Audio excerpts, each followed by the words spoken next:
soeur, nous vivons dans un monde où nous sommes confrontés à des oppresseurs et des opprimés.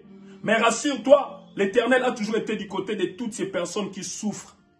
Aujourd'hui, mon frère, ma soeur, nous vivons dans un monde où nous voyons même les puissances politiques, comment elles exploitent des différents États. Prenons l'exemple, mon frère, ma soeur, d'un pays comme la République démocratique du Congo. Un pays qui est riche au niveau de ses richesses naturelles. Le premier pays le plus riche au monde, plus que la France, plus que les États-Unis, plus que n'importe quel pays. Mais mon frère, ce pays, économiquement, fait partie des derniers pays. Son économie souffre.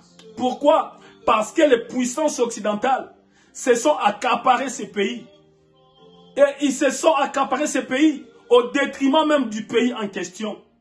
Prenons le cas de ce qui se passe à l'Est. Les gens meurent à l'Est à cause des richesses que gorgent ces pays de ce côté-là. Mais tout ça, c'est au vu et à la barbe de cette soi-disant communauté internationale, de cette fameuse communauté internationale. Et quand nous parlons de la communauté internationale, nous voyons la France, nous voyons les États-Unis, nous voyons le Canada, nous voyons la Belgique, nous voyons toutes ces puissances-là, l'Angleterre. Ce sont des puissances hypocrites. Aujourd'hui, nous voyons ce qui se passe en Ukraine, alors que pour l'Ukraine, elles se sont organisées pour armer l'Ukraine afin de combattre la Russie. Parce qu'ils se disent, l'Ukraine est agressée.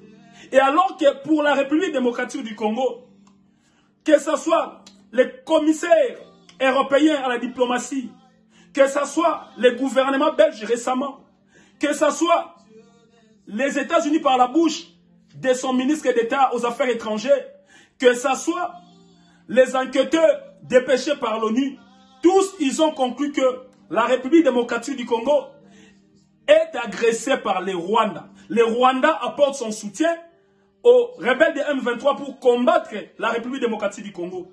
Mais dire c'est bien beau, mais qu'est-ce que vous faites pour mettre fin à cela? Mon frère, ils ne pourront pas mettre fin à cela parce que ce sont des puissances hypocrites. Elles sont derrière cette situation. Voilà pourquoi elles font en sorte que l'information ne soit pas divulguée, que l'information soit verrouillée, que l'information ne passe pas, pour qu'eux, ils continuent à faire leur forfait, mon frère, ma soeur. Mais rassure-toi par rapport à ce que nous venons de dire. Toi qui es en train de faire souffrir des gens comme ça, rassure-toi de toutes ces 4 empires, comme nous l'avons énuméré tout à l'heure au Daniel 2. Aucune n'avait résisté, si ce n'est que la pierre angulaire qui était suspendue du ciel vers la terre. Les États-Unis passeront. Vous n'êtes pas plus que le roi Nabucodonosor. La France, le Canada, vos institutions, vos gouvernements ne sont pas aussi forts que l'a été Nabucodonosor, que l'a été toutes ces puissances que nous venons d'énumérer là.